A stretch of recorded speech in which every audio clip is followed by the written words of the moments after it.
done a little bit of a skin tone in here. I did a bit of a brown, a little bit of a grey, mix them up, and then a dry brush quite a bit of it, of the greyish color on, and then brush the whole thing with, come on, focus, with a black wash, well, more of a dark brown wash, to actually give the skin a little bit of color. So yeah, I want to keep it more or less black because I've seen quite a few pictures of a stone giant with, well, not stone giant, fire giant with a very dark skin and all of the hairs in flames. And I want to do something similar. I might also give a really rough, really quick brush of orange and yellow, really small amount onto the skin as well, just to give it a highlight so that it looks like that his skin is also about to burst into flame, just to give the fire giant sort of feel a lot more stronger. Because at the moment it looks like a very giant, look more like a wood giant or mud giant or stone giant.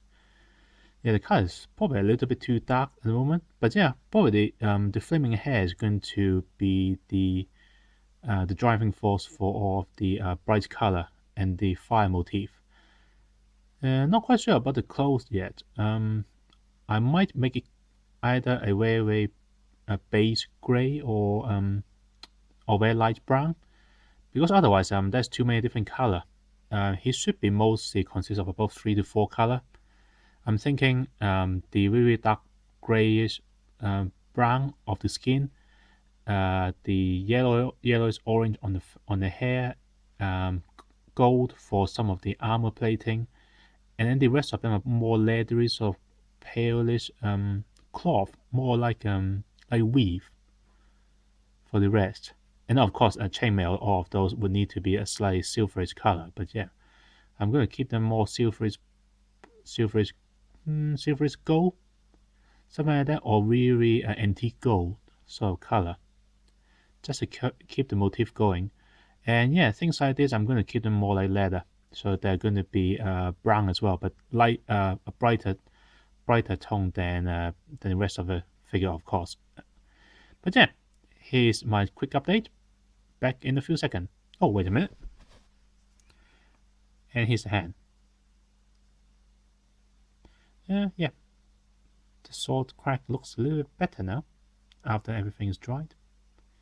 Yeah, let's see what happened. There you go. So here are the hair on him, painted in orange and yellow. A bit of dry brushing, so you can see that it's actually gone out of it. But yeah, overall it looks pretty promising so far.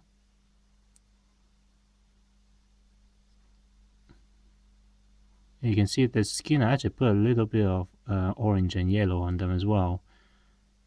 Kind of work, kind of not work. I'm not too worried about it. It's going to be a fantasy character. I can't really tell exactly how they're going to look, as long as I keep the skin style consistent between all of my fire giants. Yes, I actually have more than one. But yeah, this is a trial one. One of the problem I have is the eyes. I have no idea what to do with it. At the moment, it looks like that it's only the pupils that's actually yellow. I try to dry brush the area and then put a lot of wash into it to actually shade it down, actually conform the eye back into the shape of the eye. But yeah, the wash is way too strong, and now it looks like that the eye is mostly black with yellow pupils, which I would say it might work. I might leave it alone for the time being until I'm pretty certain that I need to change it. So that's basically it for the skin and the hair. So I guess the next thing to do is to consider what to paint on the armor bits. It looks like the next thing I really should paint would be the cloth, because the cloth is, yeah, it's the next layer in. Yeah, that's the next thing to do. I will paint it in a sandy yellow sort of color and then wash it with flesh tone to actually make it, and dry brush it with real white to actually make it look more like a piece of cloth. So yeah, Back in a bit.